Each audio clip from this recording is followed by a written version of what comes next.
O título da palestra que eu inicialmente pensei em proferir hoje seria a Constituição, uma ideia de sutileza e de detalhes. Não é?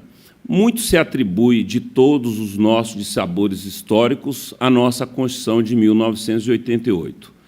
Como sabem aqueles que já tiveram a oportunidade de me ouvir, eu tenho uma impressão algo diferente, não é?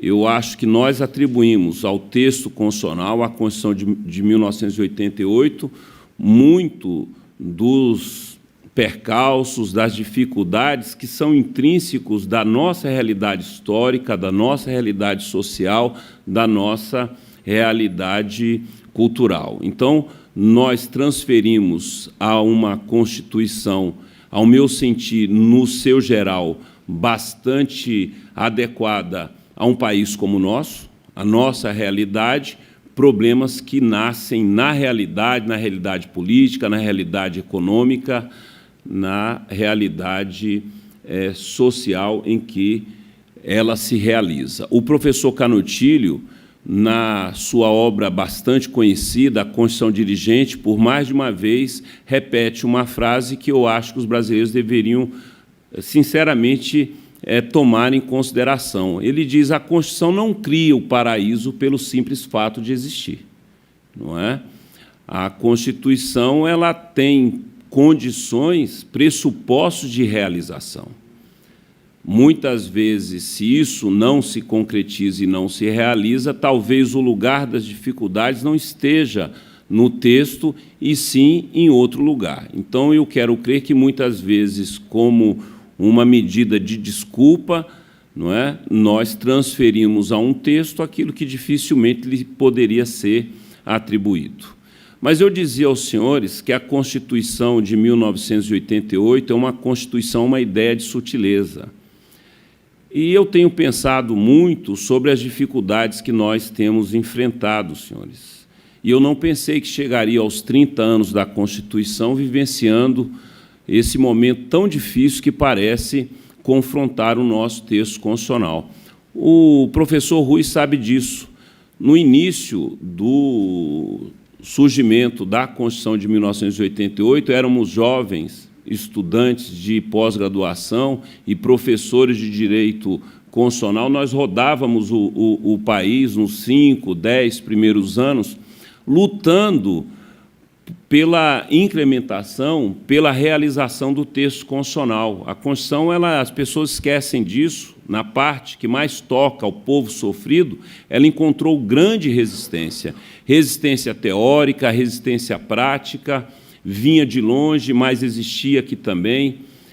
Eu lembro-me que a própria Constituição portuguesa, na qual nós inspiramos em grande parte, sobretudo nessa parte social, sofria lá em Portugal uma grande dificuldade de implementação, não só prática, mas também teórica. Lembro aos senhores que o professor Canutilho escrevera a Constituição Dirigente como uma resposta a um trabalho de fôlego extremamente importante que fora produzido na Universidade de Coimbra por um jurista morto muito cedo, grande jurista conservador, chamado Lucas Pires, que escrevera a sua tese doutoral com um título que diz tudo. Ele dizia a Constituição, o caráter dúplice da Constituição.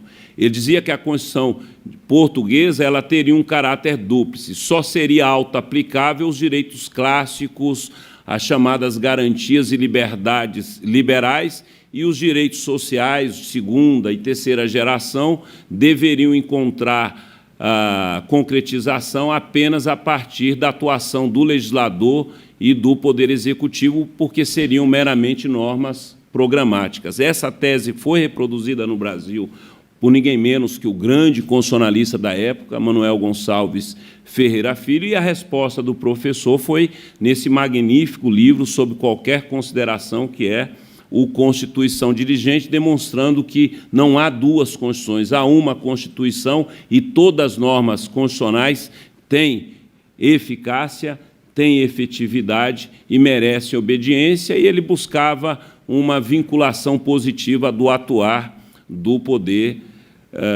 Legislativo. E depois, uns 15 anos, a gente começou a ver uma Constituição que ganhava aplicação nos direitos sociais, e depois de 20, 25 anos, o tom de desalento e desencanto que tomava conta dos cultores do direito constitucional foi substituído por uma exuberante confiança de que o texto era o que de mais importante movia não só o direito, como a política e a economia no nosso país. Acho que até com algum exagero, se querem saber, não é? Foi o momento em que os juízes tomaram conta e passaram a realizar políticas públicas, não é? Atendendo, sobretudo, a atuação direta do poder do Ministério Público.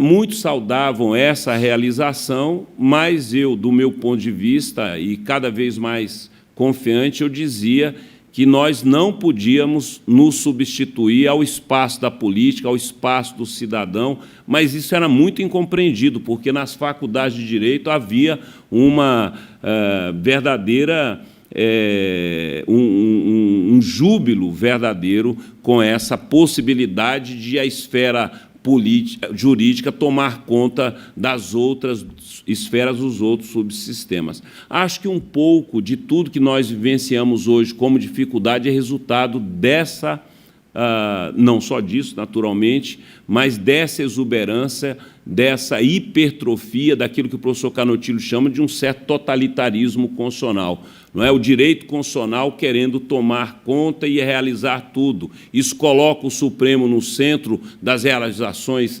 políticas, econômicas, e a sociedade vai, por assim dizendo, perdendo espaço, perdendo fôlego, porque parece que as coisas não aconteciam no espaço da cidadania, da política, mas sim no espaço aristocrático do direito, se eu posso assim dizer para os senhores. Mas eu dizia que a Constituição é uma ideia de sutileza, e eu acho que essa é uma incompreensão muito importante de nós termos em relação às constituições contemporâneas e modernas. Senhores, o mundo, de alguma maneira, pode ser classificado de diversas formas, mas não é difícil observar uma existência de sociedades mais complexas e de sociedades mais simples, mais homogêneas, não é? No tempo, isso fica marcadamente fácil de compreender, não é? Uma sociedade exuberante como a brasileira, com múltiplos valores, múltiplas compreensões do mundo, não é? Interesses diversificados, e, se eu voltar no tempo, mesmo aqui a sociedade brasileira de 100 anos atrás é uma sociedade eminentemente, essencialmente homogênea nos seus valores, não é? Então, não é nem difícil compreender que, quando a Constituição de 1824, a Constituição do Império, consagra o regime do padroado, não é? Tornando claro que o Estado tinha uma religião oficial, isso não tinha nenhuma dificuldade de realização. A sociedade brasileira era absolutamente católica, mais de 90%, não encontrava dificuldade. Então, uma sociedade simples, homogênea, não tem a necessidade de uma Constituição eventualmente mais sutil, mais delicada, que se preocupa com detalhes. Mas, se nós vivemos e se nós queremos viver numa sociedade complexa, que admite e respeita a multiplicidade de valores, de compreensões de mundo, de interesses diversificados, como imaginar uma Constituição eventualmente mais sintética, mais reduzida, que consagre absolutamente valores de uma única visão de mundo? Eu acho que a Constituição é o que ela deveria e podia ser quando surgiu.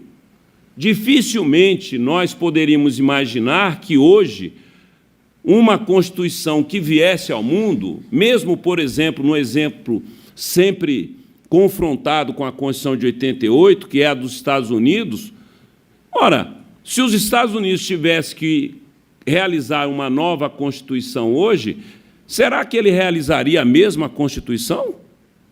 Quando a Constituição de 1787 surge no mundo, A mulher não existia politicamente e não era considerada. 50% da população, portanto, não fazia parte e não precisava fazer do projeto constitucional. Escravo não era gente, era coisa, também era desconsiderado. Mesmo o homem branco trabalhador, se ele não fosse proprietário, também não era considerado. O judeu, o muçulmano, o pequeno mascate, o comerciante, que também não foi considerado. A Constituição de 1787 é uma Constituição unilateral, homogênea, do homem branco, protestante, proprietário. Não precisa ser um documento, convenhamos, muito grande, não é? Se uma Constituição fosse hoje realizada nos Estados Unidos, uma sociedade múltipla, diversificada, não é? Pouca sociedade, muito provavelmente sociedade com maior organização social, seria uma Constituição que teria que revelar e respeitar todos esses interesses. Teria que ser uma Constituição, por assim dizer, mais sutil, preocupar com alguns detalhes. Essa semana eu preparava a aula de Direitos Fundamentais, em espécie, para uma turma de pós-graduação, e eu estudo, nesse momento, com eles, o direito à liberdade religiosa. E, entre os casos que eu fui buscar lá na jurisdição alemã, estava o de um jovem, de um garoto de 14 anos, morador da Baviera, em Munique, que, querendo com outros poucos alunos, também como ele, muçulmanos, realizar a sua oração em determinado momento do seu período escolar. A diretora da escola chega para ele e diz assim: você não pode fazer isso, porque, segundo as regras estaduais aqui, você só pode ter esse tipo de discussão, de comportamento na aula de educação religiosa. Senhores, convenhamos, esse tipo de problema teria a mínima consideração num país de constituição homogênea, simples, numa sociedade fechada. Onde é que esse tipo de problema pode ter curso e tem importância? No mesmo país, pouco tempo atrás, um jovem foi demitido porque, sendo muçulmano, ele se recusou, trabalhando num supermercado, a carregar bebida alcoólica. Vocês sabem que no Alcorão se proíbe que, no Islã, que o fiel tenha contato com bebida alcoólica. Você pode interpretar isso de diversas maneiras. Ele interpretou de maneira radical, literal: não posso. Foi demitido. A situação é extremamente delicada, ela é sutil, porque se o supermercado, sabendo que ele era muçulmano, não o tivesse admitido, ele ia poder acusar o supermercado de violar a igualdade e dignidade. O Tribunal do Trabalho, e lá tem Justiça do Trabalho, mandou readmiti-lo. Vejam que a situação não é simples, mas eu, mais uma vez, pergunto para os senhores, onde esse tipo de demanda teria curso? Alguns querem implementar uma Constituição simples, em que esse tipo de coisa demite esse cidadão. Que conversa de orar no meio, mas num país de democracia complexa, de Constituição, como eu disse, complexa, isso é um tema que tem que ser considerado. Nas democracias europeias, eles estão à volta com saber se um servidor, uma servidora pública pode ou não usar vestes religiosas. Isso vai ter curso num país de uma só religião, de uma só cultura, de uma só visão de mundo? Logicamente que não. Lá também se discutiu se era possível ou não divulgar um livro, não é? O título, o caso, ficou conhecido como caso Josephine Mutzenbacher, que era basicamente um texto com linguagem pornográfica, em que o órgão encarregado de proteção das crianças proibira a divulgação do texto. Ora, no país de simplicidade constitucional que querem construir agora no Brasil, esse tipo de demanda vai ter curso? Tem razão de ter curso? Manda proibir isso. Em que lugar do mundo em que você se abre a discutir se um artista pode ou não, posando nu, ter o contato com criança ou não é numa democracia. Se isso é certo, se pode, se não pode, mas só vai ter curso numa democracia complexa e de Constituição que se abre a essa discussão. Nos Estados Unidos, o famoso caso Miranda, que hoje inspira a Constituição no mundo todo, baseou-se num caso de um cidadão que era sabidamente criminoso.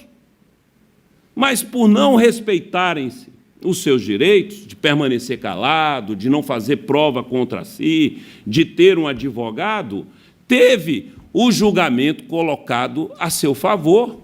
Onde isso vai ter curso? Eu pergunto aos senhores. Nesses países todos de Constituição e democracia mais sutil, esses temas têm possibilidade de ir à frente. Numa sociedade homogênea, isso não é problema a ser considerado. Sabe por quê? Porque não é o meu problema e eu estou com a maioria. Se você tiver com a maioria, esteja feliz. Imagina você voltando a uns 300 anos atrás, num país católico, um judeu querendo dizer que Jesus não é o Filho de Deus e que, eventualmente, Maria, pecado dos pecados, não concebeu virgem. É fogueira na certa, não tem meio caminho, não tem discussão. E as pessoas não fazem isso com qualquer peso na consciência, elas têm clareza e certeza de que estão agindo corretamente. Por quê? Porque estão dentro de uma sociedade fechada, homogênea, que vê o mundo a partir apenas da sua ótica. A Constituição de 1988, não. Como diz o professor Canotilla, ela é compromissória, ela se abre a várias visões do mundo. Se você quer ser socialista no nosso país, pode.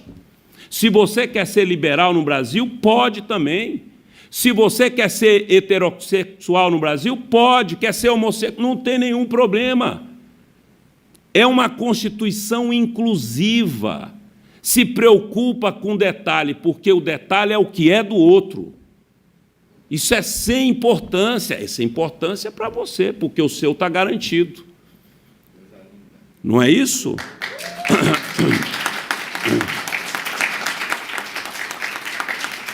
Então, assim, eu não queria chegar no momento em que chegamos, como professor, como juiz, tendo feito parte do Ministério Público e ver, infelizmente, nós nos situarmos aos 30 anos dessa Constituição num momento tão periclitante às liberdades públicas e constitucionais.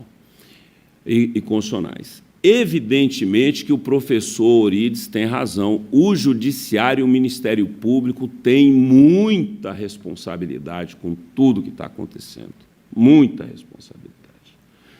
Mas nós cometemos erros atrás de erros. Eu discuti aqui com o professor Rui, como professor de Direito Eleitoral, fui procurador regional eleitoral por 2 mandatos aqui no estado do Paraná, e eu não entendia como a população ia à rua defender uma lei como a lei do ficha limpa, que basicamente retira a soberania do eleitor, do cidadão, e coloca nas mãos de uma aristocracia, que é o Poder Judiciário e o Ministério Público. Senhores, a aristocracia, em qualquer lugar do mundo, decide politicamente como qualquer um de nós. Sabe qual é o critério? O seu próprio interesse. A sua visão de mundo é o padrão de orientação. Não é? E eu lhe perguntava a alguns amigos meus que não eram do Judiciário e do Ministério: vocês têm certeza para quem vocês estão entregando esses poderes? O nosso Judiciário, o nosso Ministério Público, ele, infelizmente, é formado nas escolas de direito do país afora. E vamos convir, professor Ubaldo, somos extremamente elitistas. É uma visão do mundo que não condiz com uma visão inclusiva, de respeito ao outro, não é? costumo dizer para os meus alunos que, na hora que eu vou votar, eu voto exatamente como a minha diarista Cláudia, que é semi-analfabeta, com os meus interesses. E assim ela também vota. Se você me der o poder de decidir por ela, quem te diz que eu vou decidir melhor do que ela? Ela sabe o que ela precisa. O Neviton, muito provavelmente, se decidisse no lugar da Cláudia, ia pensar em escola, ia pensar... Mas, senhores, ela mora em algum lugar que tem alguma dificuldade que só ela vive. E as pessoas não conseguem compreender isso. Eu sei, não sabemos, não é? A grande riqueza da democracia, assim como a grande riqueza do mercado capitalista, é que nós, funcionando direito, temos um maior número de informações, é só isso. Não é? Se você fizer um mapa do mercado, onde é que você vai ter melhores produtos? Nesse mercado, Coreia do Norte, em que a oferta de produto é absolutamente limitada, nesse mercado, o Brasil, em que os produtos são oferecidos em maior número, ou nesse mercado que é os Estados Unidos. Evidentemente, eles têm maior informação, maior oferta. No Brasil, professor Ides, nós estamos fechando a oferta do mercado político e queremos, não sei como, obter melhor resultado. Senhores, ninguém lembra disso. Eu vou lembrar. Esse Congresso Nacional que está aí, que, segundo todas as análises, a esquerda, a direita, de cima para baixo, é a pior legislatura, que já, em todos os termos, não só morais, intelectuais também, é o primeiro Congresso da lei do ficha limpa. Não poderia ser diferente. O espanto é não saber que seria isso, porque reduziu-se ao máximo possível a oferta, a possibilidade de escolha. Nem sempre o novo significa o melhor. Nem sempre. Ninguém pode nos provar isso. Eu lido todos os dias com a justiça penal. É outro capítulo, não é? Talvez o mais difícil capítulo. Não há necessidade de um novo presidente. As restrições já foram devidamente impostas por uma construção jurisprudencial que vem eliminando todas as garantias na prática do processo penal. A Constituição tem regras e princípios. Princípios, normas abertas à consideração das circunstâncias do caso concreto. Regras, normas definitivas. Como diz o professor Canottieri, perdoe-me citá-lo tanto, são aqueles casos em que uma Constituição precisa ter definição e não se abrir às circunstâncias momentâneas, aos interesses de ocasião. Você baixa mediante regra. Muitas vezes a Constituição precisa abrir a sua janela para as transformações sociais, históricas. Não se sabe, o próprio Constituinte não pode prever tudo. Então, ele abre-se, através dos princípios, a uma possibilidade maior de interpretação e de consideração, para dizer com Alex, das circunstâncias do caso concreto. Mas quando qualquer legislador não quer dar espaço para o aplicador, ele faz mediante regra. Ora, senhores, o Constituinte de 88 ia baixar um dispositivo, uma garantia constitucional, dizendo assim: é assegurada a presunção de inocência até uma decisão em contrário. Esse dispositivo teve algumas alterações. Mas a OAB percebeu que essa formulação, de ordem mais principiológica, se abriria a discussões, a interpretações, e, já escaldada com o regime militar, preferiu uma redação que fosse uma posição jurídica definitiva, usando, inclusive, um termo técnico em relação ao qual ninguém tem dúvida da sua verdadeira extensão semântica. disse assim: ninguém será considerado culpado até o trânsito em julgado de uma sentença condenatória. Todo mundo sabe o que é uma sentença condenatória e mais. O que é trânsito em julgado? Quando não caiba mais recurso. O Supremo Tribunal vem e diz que é possível uma outra interpretação. Um saudoso, olha, não está vivo ainda, um grande ministro, querido amigo, não é? Disse que isso era um princípio, porque admitia a regra. O fato de admitir exceção é a prova de que é uma regra, porque a regra só se abre a uma outra possibilidade mediante uma regra de exceção. Isso não demonstrava que era um princípio, demonstrava mais ainda que era uma regra. Hoje você admite denúncias indeterminadas, abertas, virou moda na justiça, especialmente na Justiça Federal, negar prova ao acusado. A Polícia Federal, o Ministério Público Federal, com todo o poder que a lei lhes confere, e com o juiz a tiracolo, eles têm busca e apreensão, interceptação telefônica, eventualmente prisão temporária e, graças ao São Gilmar, não mais, mas tinham até bem pouco tempo, a condução coercitiva. Uma outra clara violação ao texto constitucional. Eu fui do Ministério Público Federal durante 15 anos. Inquérito na polícia, 1, 2, 3 anos. Depois vai para o Ministério Público oferecer denúncia sem nenhuma má vontade, ainda que você se esforce. 6 meses, 1 ano, às vezes mais. Chega na justiça através de uma denúncia, a denúncia é oferecida e é chamada o acusado para apresentar sua defesa. Ele pede prova que, no mais, vai tomar o tempo de 2, 3, 4 meses. O que o juiz faz? Nega, alegando o quê? Que é protelatório. Ora, senhores, eu gosto de lembrar aos alunos que o processo penal em qualquer lugar do mundo ele não foi feito propriamente para a defesa, politicamente, me entendam bem, para a defesa do homem inocente. Foi também. Mas a razão principal do processo penal é, sobretudo, a defesa daquelas pessoas que, naquele momento histórico, naquela sociedade, todo mundo considera culpado.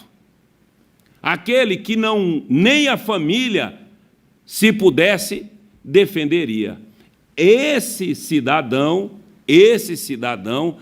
é que a história provou que precisa, de fato, do processo penal, das garantias do processo penal. O exemplo que eu dou, e eu acho que torna isso simples de compreender, o que aconteceria com algum desavisado que, em Calcutá, pegasse Madre Teresa e levasse para um delegado de polícia e dissesse assim: ó, ela cometeu algum crime. Muito provavelmente o delegado ia mandar a Madre Teresa para casa e prender o indivíduo, porque todo mundo a tinha por inocente. Agora, o que acontecia com as bruxas, com o judeu, com o muçulmano, o estranho, na época do Santo Ofício, no mundo em que todo mundo tinha certeza, naquela conformação cultural e social, de que eram culpados? Não havia a menor possibilidade de uma sentença absolutória. Aliás, as regras do Santo Ofício deixavam isso muito claro. Se alguém confessasse judaísmo, por exemplo, só não ia morrer queimado, mas lhe fazia um favor de cortar-lhe o pescoço. A bruxa era orientada lá no Maleum Maleficorum a entrar no tribunal de costa, porque se dizia que, se ela entrasse de frente olhando para as pessoas, ela era tão poderosa que conseguiria, doutor Rui, encantar todo mundo. Qual era a chance, senhores, de ela obter do juiz absolutamente amedrontado? Ai, meu Deus, e se ela olha para mim? E mais, outra regra para tirar de vez, talvez alegrasse alguns, né, que gostariam de, uma vez denunciado, culpado deve ser considerado. Dizia assim, que se ela, mesmo mediante tortura, que era prevista na bula papal do Nicolau VIII, ela negasse a bruxaria, aí é que ela devia ser considerada culpada. Ela não sabia disso. Ao negar, mesmo debaixo de tortura, professor Samuel, porque, olha a inteligência da época, só alguém que tivesse pacto com o demônio poderia, depois de torturada, e aquelas torturas não eram fáceis, não é? Já viram os aparelhos de torturas da Idade Média, ainda se atrevesse a dizer-se inocente. Senhores, eu pergunto para vocês, voltem ao tempo e imaginem uma época que todos nós aqui consideraríamos essas pessoas culpadas. A Igreja Católica condenou algum demônio? Dos milhões que foram condenados? Dos milhares, centenas que foram queimados e mortos? Algum, de fato, tinha pacto com o demônio? Se você considerando que isso exista naturalmente. Eles só condenaram simples, pobres seres humanos. É para essas pessoas que todo mundo tinha certeza que eram culpados que as garantias constitucionais do processo foram construídas historicamente. O tempo que nós vivemos, e toda a sociedade tem as suas bruxas, os seus demônios.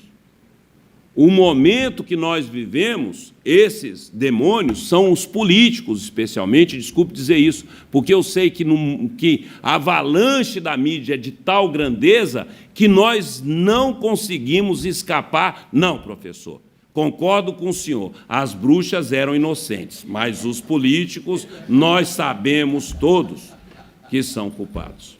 Olha, eu atuo hoje numa turma de direito penal e de improbidade administrativa. Na Justiça Federal, 90% da nossa clientela, sobretudo no tribunal, não é, são os chamados crimes de colarinho branco políticos, prefeitos, não é, deputados estaduais, deputados distritais, secretários, é isso. Vocês acreditem ou não, 90% das ações de improbidade não é que nós absolvemos. O Ministério Público não acusa ninguém de enriquecimento ilícito. A acusação é de desvio de... E o que é desvio? Ah, ele entregou... Não, era para construir uma escola, ele pagou os professores, professora Milena. Não tinha dinheiro para pagar, pagou. Ele falou assim, está na educação? Não é na educação? Não, podia, porque o convênio era para gastar na escola. Mas ele, de fato, praticou um ilícito, só que, posta a ação de improbidade, automaticamente o rótulo que segue é corrupto, ladrão, safado. Vão ao meu tribunal e assistam uma sessão. Vocês não vão acreditar o que são os corruptos brasileiros. A maior parte... quando eu cheguei, eu não acreditei.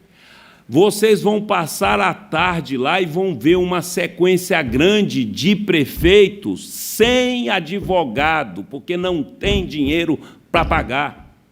São homens pobres, muitos deles. Vão lá conversar comigo, são pessoas simples, acusados dos maiores absurdos. Eu sei que não dá para acreditar, mas vão lá e examinem os processos. Agora, segundo a mídia, estamos sob uma avalanche de corrupção. Existe, existe. Olha, eu passei 15 anos no Ministério Público, estou há quase 8 anos no tribunal. Se vocês me perguntarem quantas vezes eu, em crime de corrupção típico, eu pude ter a certeza absoluta que de fato ocorreu, eu não preencho as duas mãos. E, meu Deus, vocês acreditem ou não, era necessário que alguém fizesse uma pesquisa a sério sobre esse tema. Eu era procurador regional eleitoral no estado do Paraná, a Transparência Internacional disse que 25% do eleitor paranaense tinha o seu voto comprado, professor Samuel. Eu chamei o representante da Transparência, eu era procurador regional eleitoral, chefe do Ministério Público Eleitoral no estado, chamei o jornalista da Folha e falei: vocês estão percebendo a irresponsabilidade desse dado? Senhores, 25% é 1 em cada 4 eleitor. Numa eleição de 9 milhões de eleitores, implica dizer que em torno de 2 milhões e alguma coisa tiveram seu voto comprado. Como é que seria feita a oferta para 1/4 do eleitorado? Pela televisão, ninguém ia pegar a televisão e anunciar. Também não dava para ser de 1 em 1, porque não ia dar tempo, concordam comigo? Iam fazer em praça pública, também não ia dar. Como é que isso é possível? Outra coisa, eu perguntei para eles, o senhor é do Estado, o jornalista, se 1 em cada 4 teve o seu voto corrompido, implica dizer que o senhor, se não teve o seu, conhece várias pessoas. Quantas pessoas o senhor conhece? Ele não conhecia, como eu também não conheci, nenhum.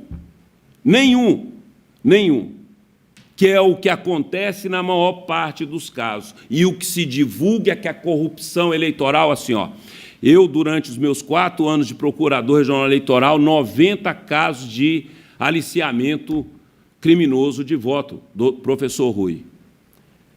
Em todos esses casos, o Ministério Público, não obstante o crime é dúplice, quando você tem a corrupção eleitoral, alguém comprou o voto e alguém vendeu. Na maior parte, mais de 90%, é o eleitor que fez oferta. Quantos casos o Ministério Público ofereceu denúncia contra o eleitor? Nenhum caso. Nenhum caso, porque em todos eles ele era vítima, ele não sabia do que se cuidava. Mesmo o número é insignificante, mas mesmo o número diz pouco em relação aos corruptores, no caso, os políticos. Eu não sou a velhinha de Taubaté. Para vocês que são muito novos, era um personagem do Luiz Fernando Veríssimo, que no final do regime militar era a única que ainda acreditava no regime militar. Mas eu tenho uma visão absolutamente positiva em relação ao texto constitucional. Nós falamos da saúde, mas debaixo, e eu estou caminhando para o final, professor, havia uma segunda parte que era do direito penal, mas, pelas razões óbvias, eu estou resumindo e estou apenas levando algumas impressões pessoais para os senhores. Debaixo dessa Constituição, ergueu-se um sistema único de saúde, que é falho às vezes, mas é único no mundo. Único no mundo. Atendimento universal. Eu tive um tempo em Portugal, um tempinho na Alemanha, e em ambos os casos eu só seria atendido se eu tivesse inscrito nos registros. Você é estrangeiro, entrou, ainda que ilegalmente, nas fronteiras, automaticamente você é atendido pelo SUS. Nós só vemos os casos de fracasso e de erro, não vemos os casos de sucesso.